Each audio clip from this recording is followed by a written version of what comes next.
Hey guys, this is Jeff Stanek with Figured Out Baseball. I've got a great Figured Out Baseball podcast for you today that I'm very, very excited about.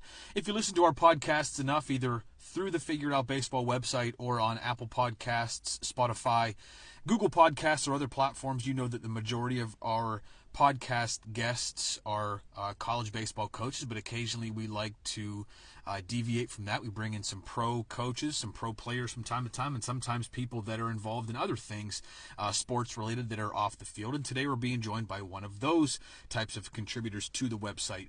We're being joined on the podcast today by Toni Langhans, who is a sports dietitian, the sports dietitian, I should say, at Oregon State University. Toni has contributed quite a bit of content to the website, so if you have not checked it out, I recommend that you do so.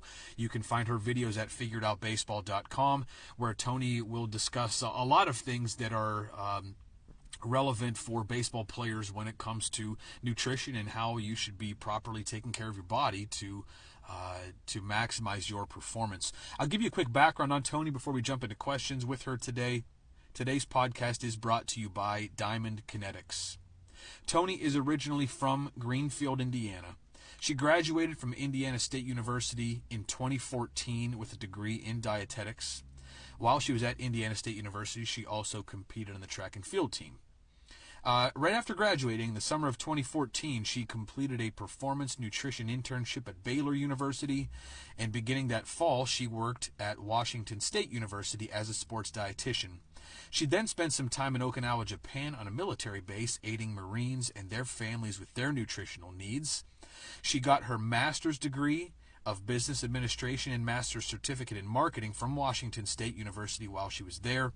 After that, she was hired at Oregon State University, appointed as the director of sports nutrition at Oregon State in September of 2019.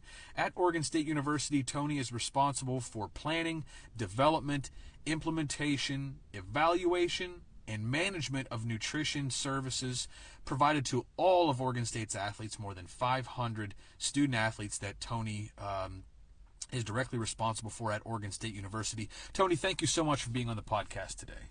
Yeah, thanks for having me. I obviously am very passionate about nutrition, and so anytime I get to share it with others, I do get pretty excited about that. And I think you can see that in your videos that you contributed for us. Would you mind just taking a minute to tell people that maybe haven't checked out your videos? Could you give them just a real brief summary of some of the videos that you've shared on our website, Toni? Yeah, sure. Of course, one of the biggest things I always talk about is hydration. So obviously that had to be one of my first videos. And then I do discuss all of the food groups and what each of those can be doing for your body, kind of to educate on not missing out on any of those and why you need to have a good balance. I also do have a video on the pre-workout and post-workout, and most of you might be thinking that is supplement related, but that is more what you should be consuming before and after workouts. And then also one on perceived exertion. So how to manage and put what you put on your plate and what you eat that day in relation to how hard your training was that day. I think I have one or two more ones, but those are the ones off the top of my head that I remember. So there's a couple things right there, honestly, that I'd like to talk to you about. But first, I'd like to ask you just a little bit about the training exertion, and if we can just kind of expand on that video a little bit. If I know I'm going to have a really hard day, either I know that I have a planned lift coming up that's going to be a pretty, a hard day where I'm really going to try to get after it, or if I have, a difficult practice day or several days in a row coming up of hard practice, is it more important to fuel my body with certain, with a, I guess, specific nutrition either before those events, like a day or so before to prepare, or more important, like on the day of, to fuel either before and after that practice? Just kind of curious about the timing of nutrition and how much the timing plays a part in it, either before or after. I've even heard some people say that, and I'm obviously no expert, but after a good lift, you have X amount of time after that lift where your muscles are recovering to have a protein shake or eat some protein or whatever, and that's like your maximum or your optimal time to recover. So just kind of curious, Toni, if you could talk a little bit about just the timing of nutrition when it comes to difficult practices or difficult lift days, and if the before or after nutritional phase is maybe more important than the other. Yeah, so There's a couple of things I'd like to hit on there. So day of is going to be your most important. So before and after, planning accordingly to if you know it's going to be a longer practice day, a harder practice day, lift, maybe both. And so that would be not only protein, but carbohydrates as well. So anytime that your heart rate gets around 70% or more of your max, that's actually when you start burning those carbohydrates instead of your fat source. So a lot of people think, if I go into practice on an empty stomach, I'll burn my fat. That's not exactly how it works. Your body will just start using your energy stores, but not in a good way. It'll make you way more sore and less likely to recover. So it's really important that day of you're planning accordingly. And the day before is also great, but that's more for competition if you have a double header. But if you are depleted, it makes a big difference if you plan, the day before, 2 days before. But the hope is if you plan accordingly more day of, eat appropriately the day of, you won't get to that deficit where you have to start working on it a couple days before, if that makes sense. It does. What about teams that lift really early in the morning where guys are, I shouldn't say just guys or girls are basically waking up and going to the weight room? Does it make a big difference if would you strongly recommend that they get up and try to put some food in their stomach beforehand? Or is it not that big of a deal as long as they eat, shortly after? Does it make that big of a difference to try to eat something beforehand? Yeah, it really does. And so here at OSU, we do have a couple different lift groups, just because we have one main strength coach and, 40 guys on the roster. And so they'll split them up to groups to have a little bit more one-on-one attention. And of course, pitchers will lift separately as well. But typically speaking, they're in at 6 a.m. and 7 a.m. And so those are early morning times. And so we really like to educate here on getting something in your system, because if you don't have that energy available to your body that morning, it's going to start digging into your muscle stores, and that reduces your recovery in the long term. It can lead to injuries in the short term. And so making sure that they get something in. And I have some different tips on that too, because it's sometimes really hard to eat in the morning, especially if you're not used to it. And so a couple of things that we have them do, obviously the ideal would be getting carbohydrates and a little bit of protein before a morning workout. But if you just can't stomach it at that point, you can start with some Gatorade or some fruit or fruit juice, something a little easier on the stomach and lighter, and maybe work your way up. And then another thing you can do is if you know either you're going to have a very little amount or you just can't eat in the morning, to make a heavier night snack the night before.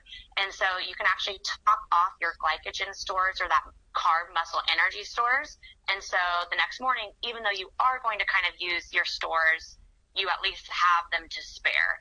And so ideal would be, 30 to 60 minutes prior to workout, having carbs and a little bit of protein. That's goal number one. But if you can't do that, having a couple sips of Gatorade would be great, and doing that night snack the night before, about 30 to 60 minutes before bed.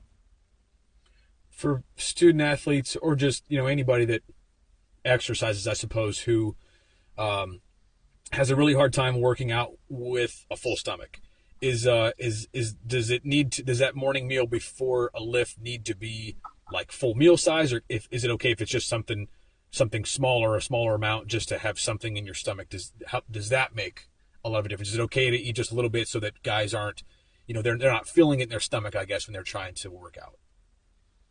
Oh, definitely. If you just so on average, now again, on average, everybody is a little bit different, height, weight, etc. But typically you will burn about 1 gram of carb per minute. And so if your workout, say, is 60 minutes, and that's 60 grams of carb. And so really you can get away with having like 2 pieces of toast, half or a full bagel. That's going to be a good enough situation. Or you can nibble on a little bit of something and have Gatorade in your water bottle while you're working out.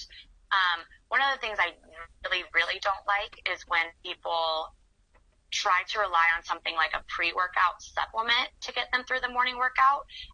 That's not a great way to do it. It actually will cause you to be more sore, because what pre-workout does typically is does something called vasoconstriction, which is making your blood vessels smaller, and you feel pumped and hyped because your heart is racing, but that's because your heart's working way harder, and that's going to cause a little bit more soreness. So I call that fake energy. So if you aren't sleeping well, you don't hydrate well, and you're not eating well, then you might need that pre-workout to get through your training, but you really shouldn't need to have to rely on that.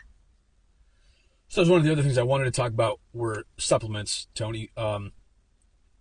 Are there pre-workout supplements that you would recommend, or do you find that all of them that you're aware of that you've been introduced to, do none of them have the real effect that you'd like them to have on a lift or a workout?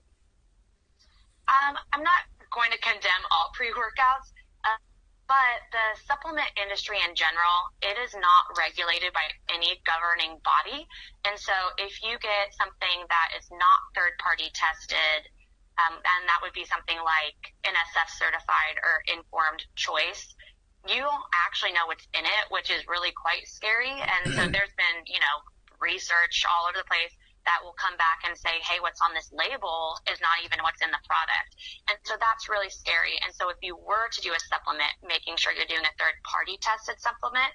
But to go back to the pre-workout, I really don't like many of them, and I'm not going to say they're all bad, but typically there's a high quantity of caffeine in it, more than where you're going to get that ergogenic aid, which would be like about one cup of coffee or so could be a benefit to you. But typically getting a carb in and a little bit of caffeine would be good. But those large lump sums, that's what's going to make you actually a little bit more sore.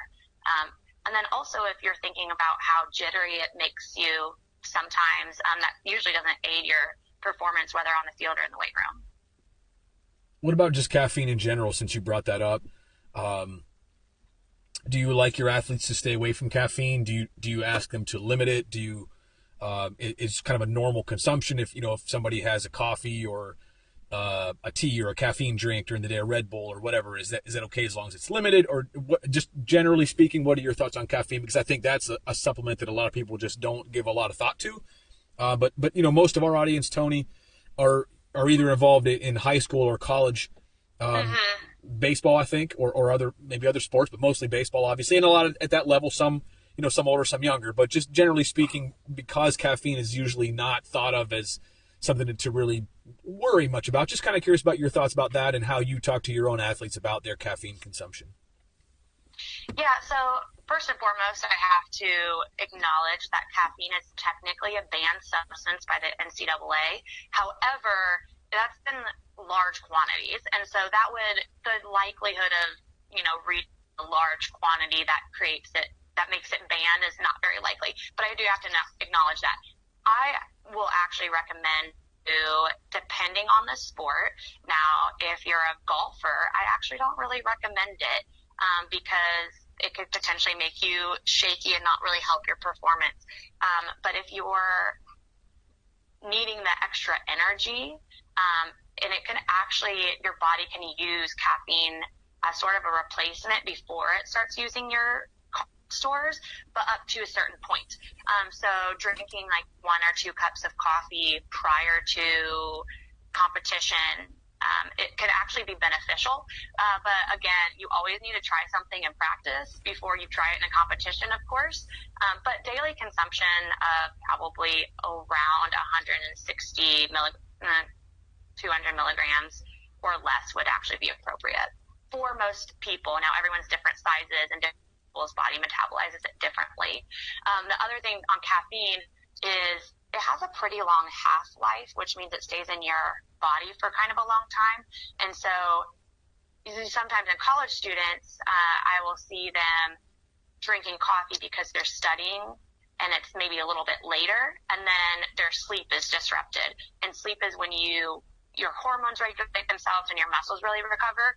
And so if you're drinking coffee or caffeine of any form a little too late, even if you can fall asleep okay and you don't feel like it affects you, it will actually still disrupt your sleep and your REM cycle in some form. It's funny that you say that. Usually I recommend not like after, 1 p.m. is kind of that. Oh, wow. Obviously depends on when you go to sleep. and how fast your body metabolizes it. But usually I just recommend not after 1 p.m. or so. Wow. It's funny that you say that. Just my wife can't drink caffeine later in the day, and if she does, like, sometimes she'll have trouble falling asleep, but sometimes even when she does fall asleep, she's kind of an animated dreamer to begin with, and she'll have just the craziest dreams on a day when she has caffeine later in the day. Yeah, and there's some people who are so sensitive to caffeine that they can't even have chocolate at night because there are trace amounts. That's not very common, but there are some people that are in that spectrum, which I'm glad I'm not one of them. Yeah, I'm glad I'm not one of them either. What about post-workout, Toni? Can you maybe discuss post-workout supplements a little bit, and whether there are any that you actually do recommend to student athletes, and maybe any that, if they exist, any that you recommend that athletes really stay away from? I don't know if there are any of those, but would you mind just talking a little bit about maybe the both ends of the spectrum, the very, the good stuff you'd recommend and the pretty bad stuff you definitely recommend to stay away from? Sure. And I guess to go back on the pre-workout, a lot of people don't think of this as falling into pre-workout, but a collagen supplement prior to blood flow can actually really help with baseball and softball players because of the stress that you put on your ligaments and joints. So that's something to consider taking pre-workout. A precursor to collagen is going to be citrus fruits. So even something like drinking orange juice before a workout can have a little bit of boost in that on that side of things. But to go back to your second question would be the post-workout. And so after a workout, your muscle protein synthesis can be increased by quite some much. I want to say 100 to 140% increase in muscle protein synthesis.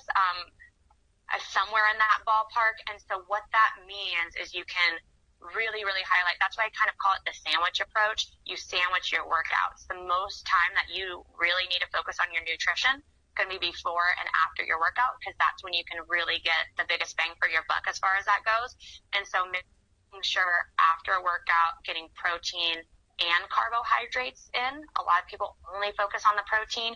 But again, back to that, once you get over around 70% of your VO2 max or max heart rate, you're burning through those carbs, that glycogen. So making sure you replenish it, because if you don't, that's when you get sore. You feel like you hit a wall and you get sluggish by the end of the week. And so making sure you get kind of almost, generally it's going to be about 3 times the amount of grams of protein, which is shocking to a lot of people. And so I always recommend getting at least a snack within 30 minutes and a meal within 2 hours if you can. Or say, for example, what you brought up earlier, the morning workouts. So afterward, you're going to get, your breakfast. And so if you do the meal within minutes, then just make sure you get a next 2 hour mark. So making sure you do kind of both of those. And as far as if you can get a full meal, great. You actually don't need to do a supplement. But if you are at the gym or maybe you're getting ready for class and you can't get a sit-down meal for the first 2 hours, that's when a supplement would be super appropriate. And so you can either do it in addition to, or if you're in a hurry, doing something like a whey protein or a soy isolate if whey doesn't settle well. Both of those things would be good. Now, I do like to always point out, a lot of those supplements that are maybe a pure whey or a pure soy isolate don't have carb in it. So you either need to find something that does, or mix it with milk, or make sure you do something like eat a banana or a bagel on the side of it. Just generally speaking, would you prefer that your student athletes take post-workout supplements, just something like a protein shake or whatever?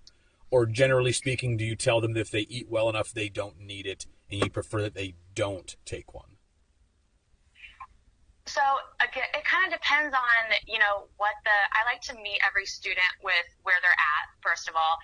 So everyone's going to be a little bit different. But I really like to encourage the eating whole food. And the reason for that is there's so many different micronutrients and macronutrients that you'll get in a food. Whereas if every day after your workout you're drinking the same supplement, you might not get that variety, which actually is going to aid your body a little bit better. So a lot of micronutrients will actually help your body use those carbs, fats, proteins effectively. And so if you're kind of skipping those because you're going to a more narrowed down supplement, then sometimes it's a little harder on your body. Now, if you're drinking a whey protein shake, that is fast reacting. So I'm not going to say, hey, don't do that, eat the food instead. They're both going to be okay. But one of the big things I like to teach people is, you're not going to be an athlete forever. And so I don't want people being 50 years old and thinking they need a protein shake after every 30-minute walk or whatever. So I try to encourage them to get whole food, get all the food groups. They all work really synergistically together to help in workout recovery. So, for example, instead of drinking a protein shake after your workout and you have something like a piece of salmon, that's going to have some omega-3s, which can lower inflammation. And that's just one example. But those different things, there are some other effects that come along with it, which is what kind of excites me about the food first philosophy. When you say whole foods, Toni, just to put a definition on it, you've mentioned whole foods a couple of times now. Can you give me a quick definition of what that is, just so people listening, they're all really clear on what you mean by that? Yeah, and so one of the things I will say that I did when I first got out of college, I thought, everything had to be perfect. You had to get your peanut butter that didn't have sugar in it or hydrogenated oils. But now I understand that that's not always practical for everybody. So when I say whole foods, I'm not saying you can't do frozen vegetables or packaged goods. All those things have their time and place. But when I say whole foods, it's more of, instead of focusing on a supplement or a pill, it's going to be something that you can identify. Is this a carb? Is this a protein? Is this a fat, a vegetable, a fruit? So kind of being able to identify what you're consuming, what food group it falls into, and thinking, okay, yeah, I did just work out, so this is appropriate, and kind of being able to identify that. Today's podcast is brought to you by Diamond Kinetics. No matter what season you're in, our friends at Diamond Kinetics are here to help you train smarter and get better so you can dominate on the field this season. DK's line of mobile-based motion technology products give players and coaches the ability to practice smarter, practice more effectively, and have more confidence in the batter's box and on the mound. DK's Pitch Tracker Smart Baseball and mobile app provides easy-to-understand data, metrics, and pitching analysis right at your fingertips. You'll immediately see velocity, spin rate, and spin direction on all of your pitches. And newly updated features such as auto pitch detection, plus newly added metrics such as spin efficiency and horizontal and vertical break help you get command and control over your entire arsenal of pitches. With Diamond Kinetics, you will train smarter and get better and have more confidence on the field this spring. When you get student athletes on campus, is there anything that you could point to that are sort of like maybe the most common deficiencies? Maybe I shouldn't even call it a deficiency, but the most common areas that you are teaching student athletes, like most of your student athletes showing up on campus just are totally unaware of this or have a misperception of this. Do you have any of those that you can point to, Toni? Because again, people listening to this, I want to give them practical things they can take with them. And obviously if there's someone listening to this that's either an early teenager or working with early teenagers, like if maybe there's something here that we can give them to kind of get them on a better track nutritionally. Are there some of those things that you find that are sort of the most common things that you try to change or at least educate people on when they show up to campus? Oh, yeah. There's so many. So first of all, of course, I work with generally elite athletes, so some of this is more focused toward that. But I do get a lot of student athletes that come in. The biggest one is not really knowing how to grocery shop appropriately, meaning they'll go and maybe get something for 1 or 2 meals, and then they're out of things, or they only get stuff for dinner and forget completely that they need to have snacks and lunch packed. So that's a big one, learning how to grocery shop and making a grocery list. Not knowing how to cook is really, really big. Learning how to chop, how to make different meals. You get really sick of spaghettis and tacos if that's all you can make, and deli sandwiches. So trying to encourage trying new things and learning how to cook a little bit, because that's going to serve you for the rest of your life. So try to encourage that as well. Another one is not really understanding how important sleep is. And I know it's really hard when you're a student and an athlete and you have so many other things, maybe you have a job, but sleep can help tremendously. It's one of the it's free. It's one of the easiest things you can do to really bump up your performance. And then with that would be hydration. Not understanding how important hydration can be for reducing injuries. But then the other biggest one is just the power of food. I just don't think, and coming from an athlete background, when I was in high school, I don't think anyone spoke to me about eating right after a workout or trying to eat snacks throughout the day, or how important food could be to make me feel good the next day. I just don't think it's discussed enough, and I think there's a lot of food fear. Maybe it's fear of carbohydrates, or people saying to eat clean is another buzzword that's going around, or a lot of parents tell their kids not to eat before they go to bed, or right before sleep. I just think a lot of that food fear does actually hinder people's use of food as a performance enhancer. Well, this podcast is now going to be several hours long because of all those things you just brought up. I know. I was like, wow, how long do you have? There's a lot of things we could talk. One of the things I do with freshmen is a question game where I have everyone stand up, and there's a answer A and an answer B, and I ask questions, and I have, if you think the answer is A, you go one way, and B the other way. And if you're wrong, you sit down. So it just goes on until you have a winner. But I do that because I like to kind of weed out what are some of the inherent thoughts and feelings around food that people already have, and what they might have learned from their parents or coaches might not be accurate. So I try to kind of get that at the beginning so I can be more targeted with my education with them. All right, so I'm going to ask you something that may be a little bit off topic, but it's not at the same time. Do these nutritional things that you'll talk about, do they change over time? And part of the reason I'll ask that is because, like, again, just speaking to my own house, I try to be as healthy as possible. So does my wife, and we have 3 little kids at home, and we're trying to teach them good nutritional habits. And like our kids, they cook with my wife and things like that when she's, when she's cooking, whether it's dinner or making Christmas cookies or whatever. But we want to teach them good habits. But my wife and I try to, we don't try to snack after dinner, and if we do, it's maybe like I might have an orange or something like that.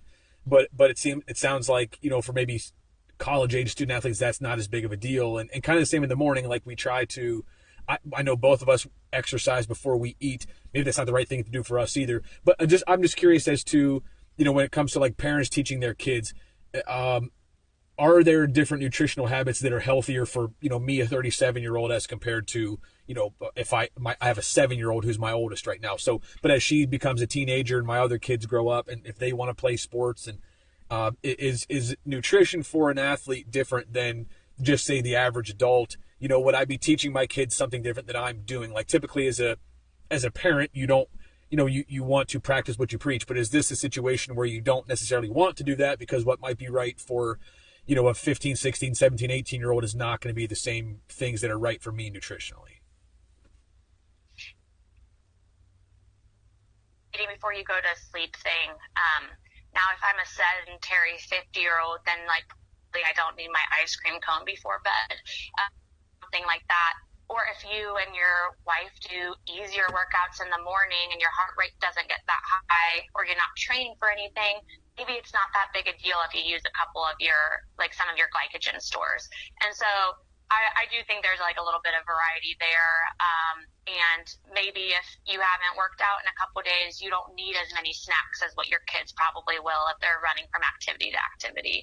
And so one of the big things I see just from my background of working with families that have kids in general when I was at the Marine base is just making sure you don't do too many negative words around food or a lot of fear mongering around different types of food.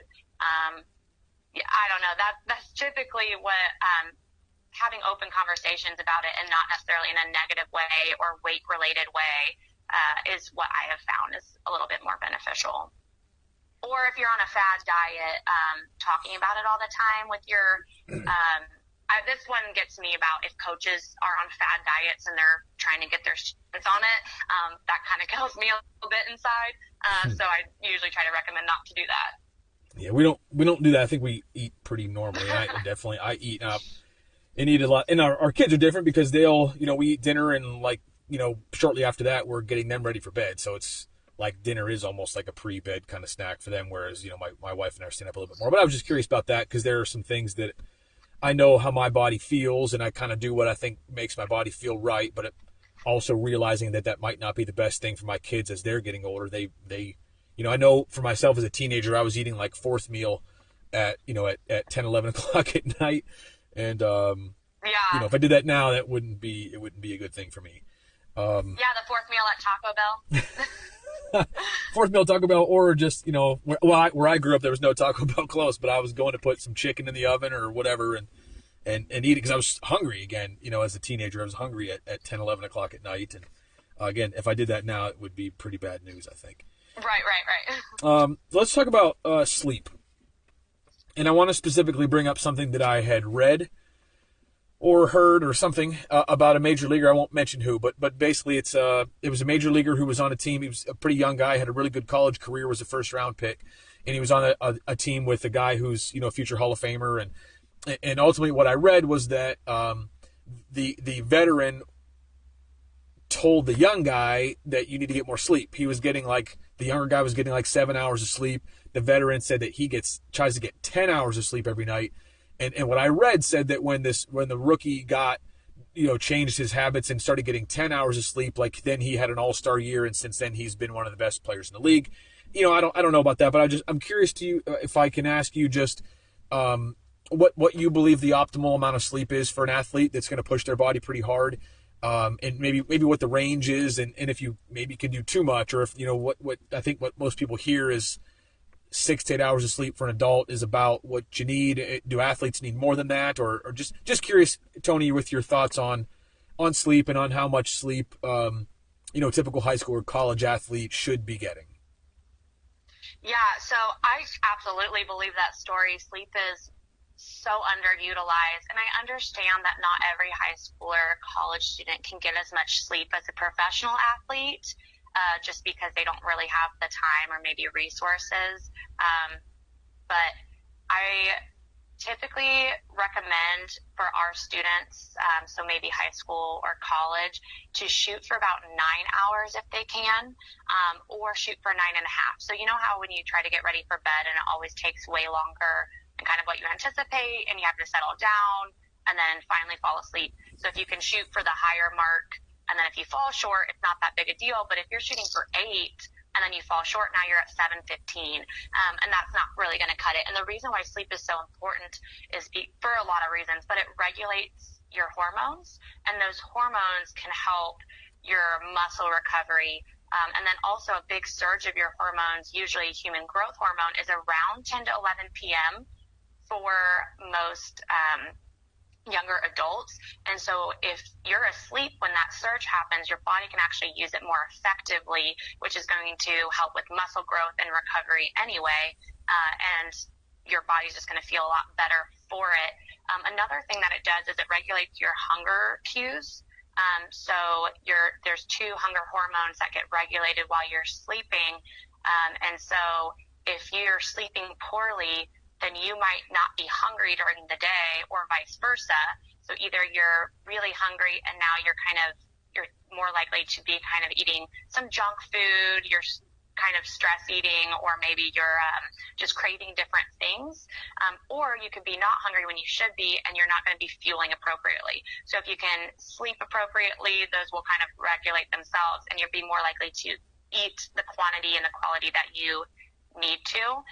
But sleep, a big one, is it helps with body composition, which body comp is more of the average of your muscles and your fat, and kind of what the percentage of those 2 items in your body is.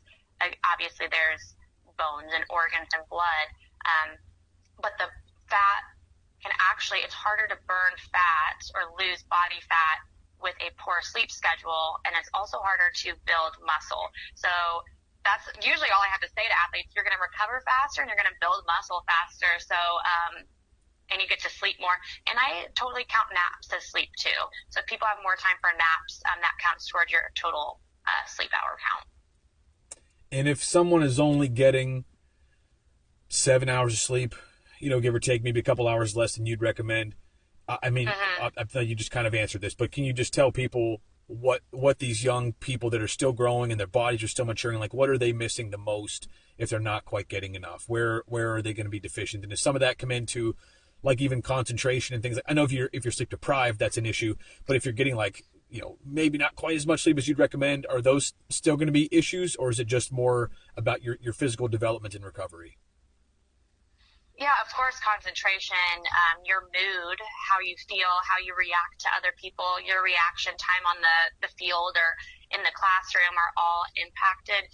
But there is this study that looked at the phenotype of sleep, and that phenotype is different for every person, and it determines what your optimal amount of sleep is.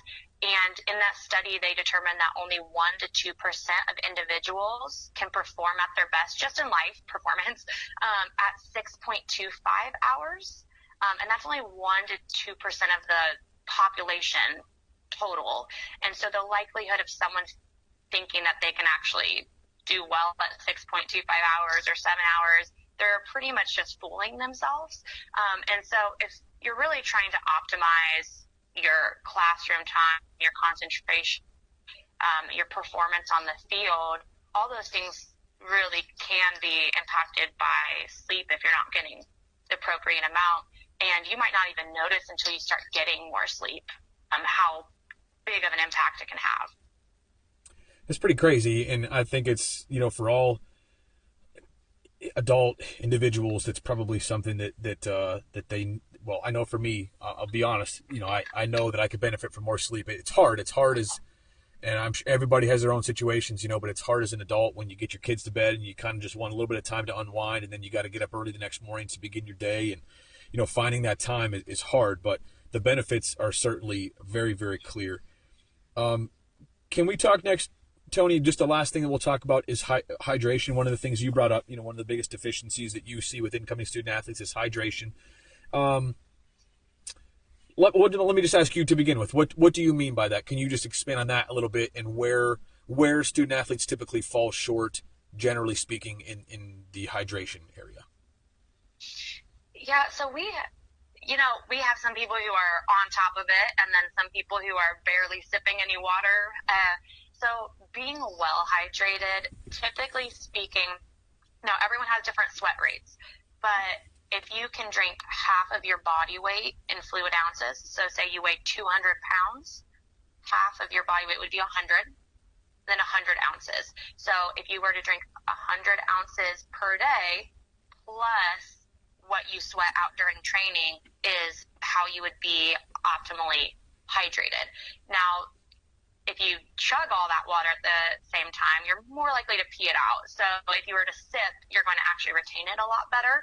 And so I recommend carrying a water bottle with you all the time. And sometimes it's hard to determine how much you sweat out during training, but on average, people actually will lose around 2 to 4 pounds of water during training. Again, if you're a catcher, probably more if you have your pads and gear on. Or if it's a hot summer day, you obviously will sweat out a little bit more. And so 2 pounds is about 32 ounces. And so you can kind of keep that in the back of your mind to add that onto that original number. And the reason why hydration is so important, well, your body's mostly water. Your cells are 99.9% water, and your brain obviously has a lot of water in it as well. And if your blood is flowing slower because you're dehydrated, you're kind of setting yourself up for failure. I really tell people, if you drink more water, your blood's going to flow like water. And one of the things I call it, if you're dehydrated, is honey blood. So your blood is moving like honey, which is kind of gross to think about. But if you have well-hydrated blood, the red blood cells get to your muscles quicker, which brings kind of reduce soreness. and reduce injury as well. And also if you're dehydrated, so if you think about if you are, maybe you're playing an early spring game and the weather is like 65 degrees out versus if you are outside, if you're working out and it's like a 80-degree day for your game, you're going to feel a lot more stress on the body and feel more tired. If you're dehydrated, your body temperature actually increases and your heart rate increases because of that. And that makes your workout feel much more difficult. And so you can't really push yourself as much. And so it's kind of the same thing, but instead of the outside temperature, it's more of an internal temperature. And obviously it's not a 20-degree shift. You understand what I'm saying? But the hotter it is, it's more stress and it's more difficult on your body.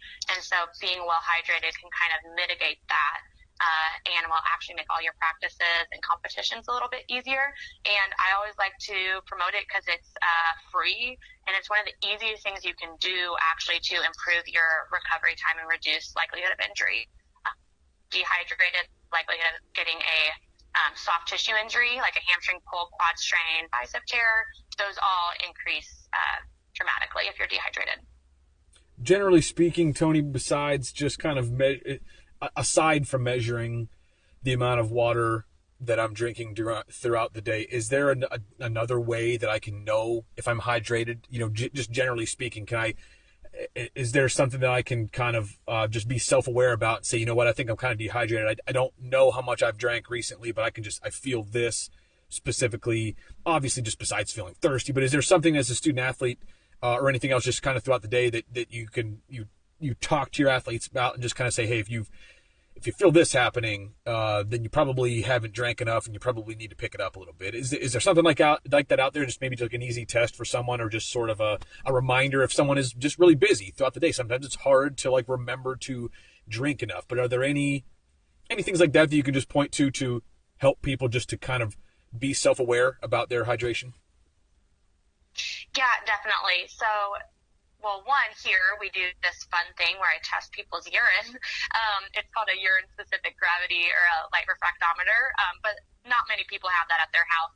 And so what I will tell people is look at your urine color and also how often you're going to the bathroom. If you only have to go to the bathroom 3 times a day, you're probably not very well hydrated. And also I call it lemonade versus apple juice. So if you have lemonade-looking urine, then you're good to go. If your urine looks more like apple juice, that's not where you want to be. That means that your urine is very concentrated and you're not going to be well hydrated. Another thing you can look at, and you could be well hydrated and have salty sweat, but if you notice you have maybe sweat rings on your jersey or your practice tee, or you get really salty forehead, then that means you're a heavy salt sweater and the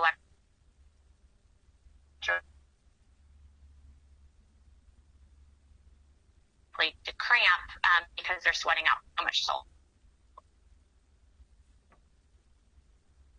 When you are talking about hydration, do you recommend, can I just drink water throughout the day? Can student athletes just drink water throughout the day? Do I need, is it beneficial? Do you recommend student athletes to mix in a Gatorade or a Powerade or some sort of a something that's kind of marketed as a sports drink that's going to have whatever electrolytes and some salt and whatever carbohydrates, whatever else those drinks have? Do you recommend just water, Toni, or do you think it is a healthy choice to drink a sports drink throughout the day, or maybe even at practice? Or like for me as a high school coach and as a college coach, we tried to have 2 coolers at a game for our players to drink from, and one was going to be a water cooler, the other was going to be a Gatorade cooler. What are your thoughts on just things like that and mixing in other things, other types of hydration besides water? Or are you just a water person for your student athletes? Oh, I definitely recommend Gatorade as well. I don't recommend necessarily drinking it all day, every day, but maybe right before training and or during or after training. You'll get a little bit more out of it for that. And it kind of also helps because it will have a little bit of energy or that carbohydrate in there as well. And then also if someone knows they sweat out a lot, then making sure you replace it. or we'll even do salt tabs if someone sweat out quite a lot. We do that a lot for our football athletes because they practice in the really hot fall for fall camp, and they're in full pads. So we actually weigh them before and after their training, and then give them hydration protocols based off of the sweat that they lost, how much weight they lost. But yeah, I definitely recommend. You also get electrolytes through food as well. And so if you're eating throughout the day, and then to make hydration a little bit more fun, you can do things like carbonated water, fruit juices, milk, smoothies, soups. Those all have hydration in them as well. Awesome. This is Toni Langhans, everybody. She's a sports dietitian at Oregon State University, the director of sports nutrition, I should say, the director of sports nutrition at Oregon State University. She contributes video to figuredoutbaseball.com. If you haven't checked that out, it's a totally free resource that you can go and really learn everything that you want to on and off the field. This would be one of the off the field subjects, but we have several really good dietitians, nutritionists that contribute to the website. But Toni, this has been a really enjoyable podcast. I'm so thankful for your time and just appreciate that you were willing to to come spend an afternoon with us today. Yeah, thanks for having me, and I hope that there's at least something in there that helps somebody out.